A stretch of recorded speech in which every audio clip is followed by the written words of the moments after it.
Tribuner, saat pembagian daging kurban Idul Adha akan banyak stok daging ya di rumah kamu. Agar tetap bisa dinikmati, daging perlu disimpan dengan cara yang tepat agar tak rusak. Nah, perayaan Idul Adha identik dengan pemotongan hewan kurban seperti sapi dan kambing. Setelah hewan-hewan ini dipotong, dagingnya akan dibagikan merata kepada pelaku kurban, panitia pelaksana hingga semua orang di sekitar tempat dilakukannya kurban. Biasanya setelah dibagikan akan banyak daging yang harus disimpan sebagai persediaan di kulkas rumah. Jika penanganannya salah, daging kurban ini akan rusak atau turun kualitasnya. Nah, banyak tips yang dibagikan oleh pakar kuliner untuk menyimpan daging kurban dengan cara yang tepat, Tribuners. Mulai dari penanganan saat menerima daging kurban hingga langkah sebelum mengolahnya. Berikut ini 5 cara menyimpan daging kurban dengan baik yang dikutip melalui berbagai sumber. Yang pertama, jangan dicuci ya, Tribuners. Saat menerima daging kurban, usahakan untuk jika mencucinya jika ingin disimpan dalam waktu yang lama.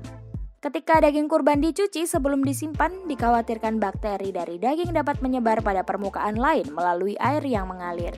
Daging kurban yang dicuci sebelum disimpan juga akan mengandung air yang lebih tinggi dan mudah berbau busuk. Hal ini lantaran sisa air yang tertinggal di dalam daging dapat membuat kelembapan daging meningkat.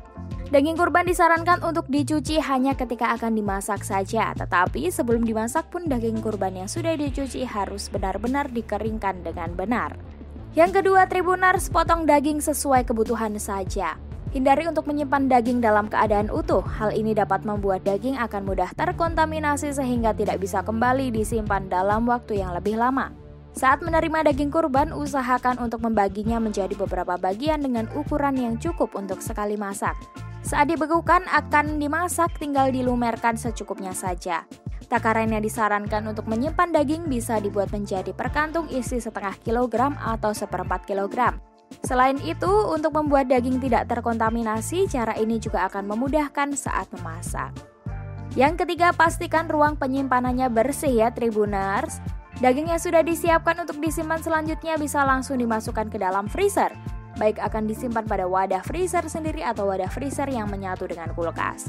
Sebelum dimasukkan, pastikan agar area freezer sudah bersih dari kotoran atau makanan-makanan lain yang tidak bisa disimpan bersamaan dengan daging.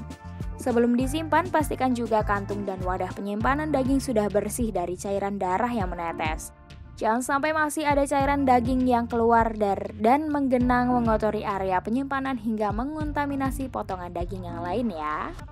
Selanjutnya, gunakan wadah kedap udara. Saat akan menyimpan potongan daging kurban, upayakan untuk menggunakan wadah kedap udara.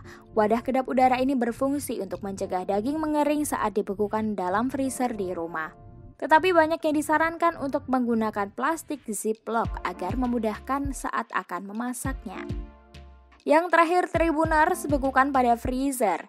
Jika menginginkan daging kurban disimpan dalam waktu yang lebih panjang, taruhlah dalam freezer. Menurut foodsafety.gov, daging yang disimpan pada suhu minus 17 derajat Celcius atau dalam kondisi beku dapat disimpan hingga 6 bulan. Sedangkan daging yang hanya disimpan pada suhu kulkas setidaknya 4 derajat Celcius hanya bisa bertahan hingga 3-5 hari saja.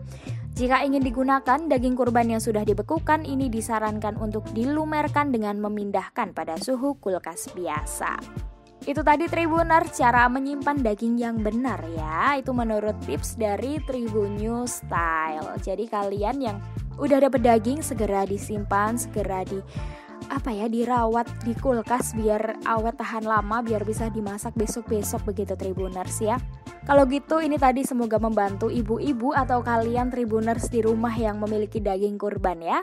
Kalau gitu, sampai jumpa di podcast selanjutnya.